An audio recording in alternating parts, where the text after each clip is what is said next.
आप देख रहे हैं हमारा YouTube चैनल दी सच्चा भारत और आज के इस बुलेटिन में आपका स्वागत है। सच्चा भारत में सबसे पहले आप देखेंगे स्थानीय व जिले के समाचार, फिर देखेंगे राज्य व राष्ट्र के समाचार। कोरोना महामारी के बढ़ते प्रकोप को देखते हुए पाली में राज्य सरकार ने मंगलवार से फिर रात्रिकालीन कर्फ्यू लगा दिया है। अब शहरी सीमा में शाम 7 बजे प्रतिष्ठान व बाजार बंद हो जाएंगे। इसके बाद 8 बजे तक प्रशासन की ओर से लोगों को घर तक पहुंचने का समय दिया जाएगा। रात 8 बजे से लेकर सुबह 6 बजे किसी भी प्रकार की दुकान नहीं खुलेगी। कोरोना महामारी को रोकने के लिए राज्य सरकार ने रविवार को रात यह आदेश जारी कर दिए। अब प्रदेश में पाली सहित 13 जिलों में रात्रिकालीन कर्फ्यू लगाया गया है। हालांकि कर्फ्यू के दौरान होने वाले प्रतिबंधों से आपातकालीन सेवाओं को दूर रखा गया है। वर्तमान में विवाह सीजन को देखते हुए इन प्रतिबंधों से विवाह समारोह को अलग रखा गया है।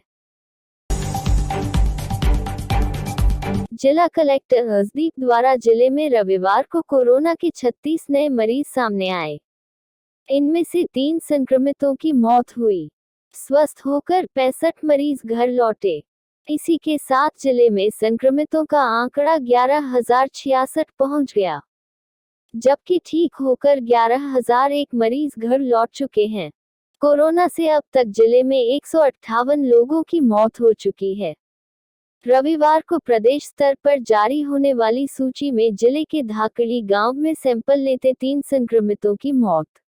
जिले में रविवार को 1429 लोगों की सैंपलिंग हुई, जबकि जिले में अब तक 1,49,216 लोगों के सैंपल लिए जा चुके हैं। चामुंडेरी सरकारी अस्पताल के डॉक्टर और बानगढ़ अस्पताल के कर्मचारी की कोरोना रिपोर्ट पॉजिटिव आई। सोजत में अवैध 1200 ग्राम गांजे के साथ युवक गिरफ्तार। स्थानीय पुलिस ने अवैध मादक पदार्थों की तस्करी के मामले में एक बार फिर कार्यवाही करते हुए शनिवार रात्रि स्थानीय कृषि मंडी रोड पर एक युवक के पास से 1200 ग्राम अवैध गांजे सहित गिरफ्तार किया है।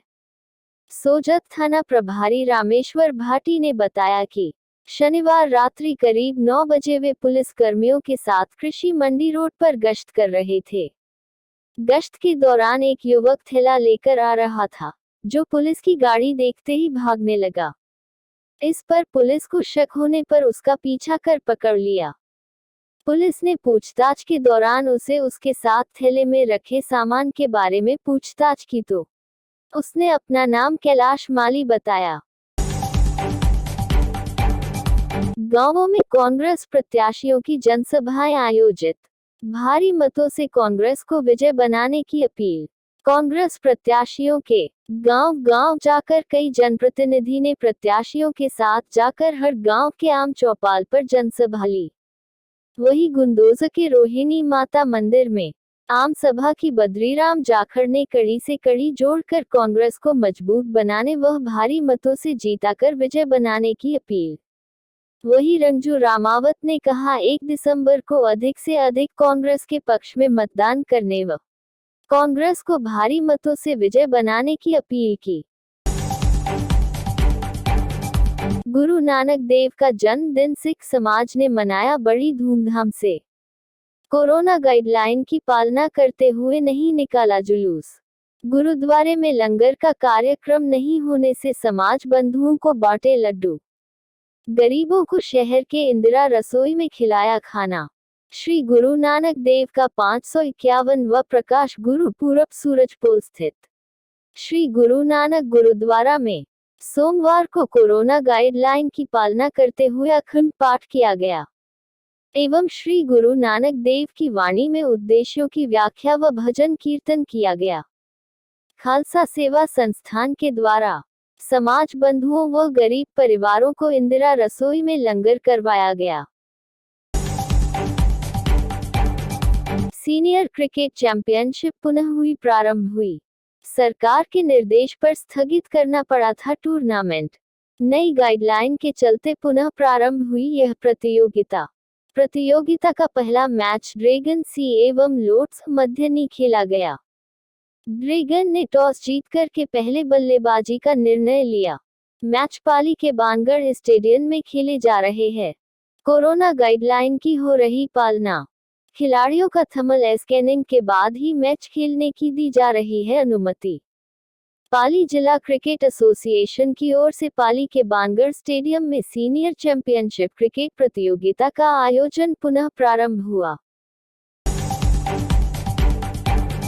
अजमेर, मामूली विवाद में पिता पुत्र पर कैंची से हमला, बेटे की मौत।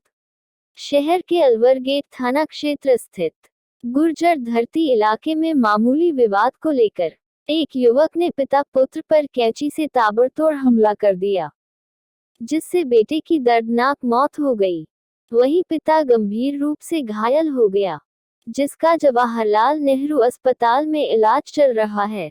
पार्षद प्रतिनिधि निर्मल कुमार बेरवा ने जानकारी देते हुए बताया कि गुर्जर धरती क्षेत्र में विवाह समारोह का आयोजन चल रहा था।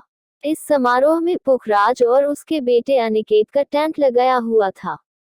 टेंट को खोलने के दौरान क्षेत्र में ही रहने वाला गौरव दरी चुरा कर ले जा रहा था, जिसके लिए टोकना गौरव को नागवार गुजरा और गौरव ने घर से कैंची लाकर दोनों पिता पुत्र पर ताबड़तोड़ वार कर दिया।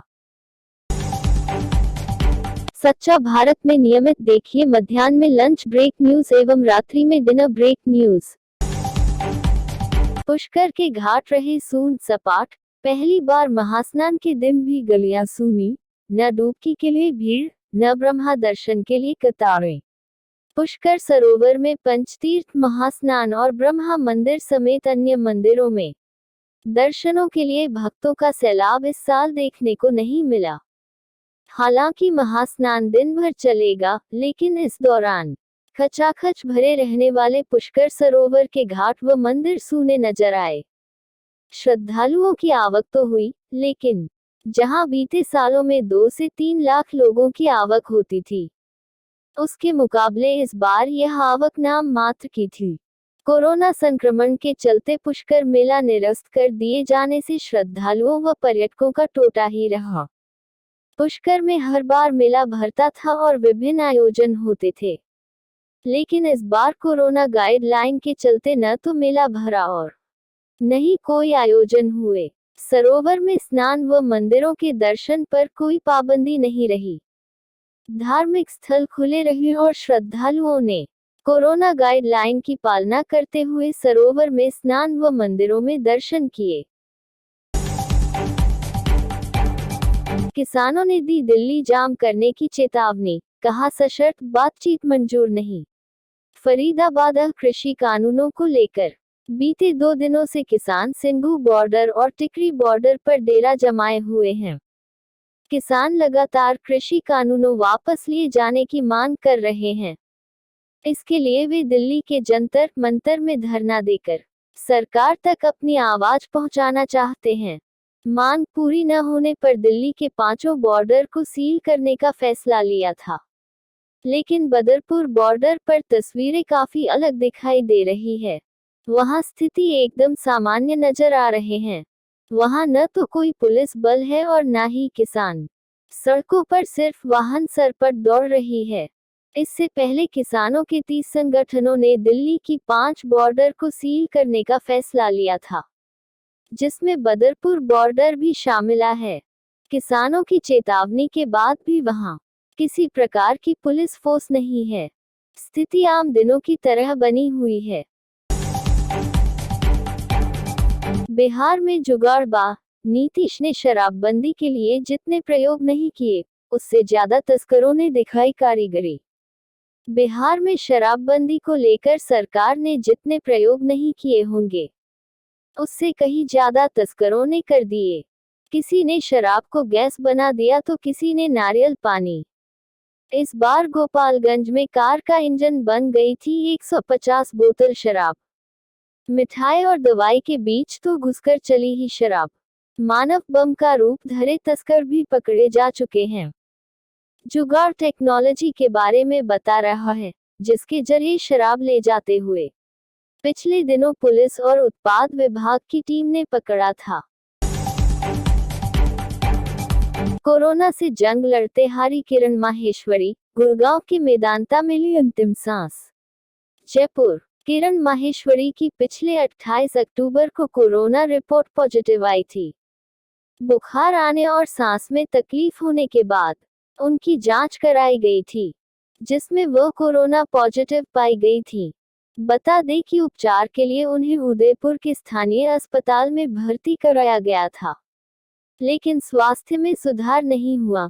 तब 7 नवंबर को उन्हें मेदांता अस्पताल में शिफ्ट किया गया। इससे पहले वे पार्टी की संगठनात्मक गतिविधियों के साथ ही स्थानीय चुनाव में व्यस्त थी। संभवतः इस दौरान ही उन्हें कोरोना का संक्रमण हुआ था। अब राजस्थान में खेल आयोजन के लिए नहीं लेनी होगी सरकार की अनुमति, खेल मंत्री अशोक चांदना का बयान। जयपुर। प्रदेश के खेल मंत्री अशोक चांदना का कहना है कि प्रदेश में खेलों से जुड़े आयोजनों को लेकर अब सरकार की अनुमति नहीं लेनी पड़ेगी। कुछ नियम और सोशल डिस्टेंसिंग की पालना करते हुए प्रदेश में खेलों का आयोजन हो सकता है। इससे पहले अशोक चांदना ने कहा था कि सरकार नवंबर के अंतिम सप्ताह में खेलों से जुड़े मामले को लेकर बड़ा फैसला ले सकती है, लेकिन अभी भी कुछ नियमों में रहकर ही खेल आयोजन की अनुमति मिल पाई है। खेल मंत्री अशोक चांदना ने कहा कि प्रदेश में खेलों से जुड़े आयोजन को लेकर सरकार ने सहमति दी है, लेकिन इसे लेकर कुछ नियमों का पालन करना पड़ेगा। मोदी का मिशन कोरोना कवच। पीएम ने 3 वैक्सीन कंपनियों से बात की। कहा, आम लोगों को वैक्सीन के बारे में आसान शब्दों में बताएं। प्रधानमंत्री नरेंद्र मोदी 3 दिन में दूसरी बार कोरोना वैक्सीन बनाने वाली टीमों से बात की।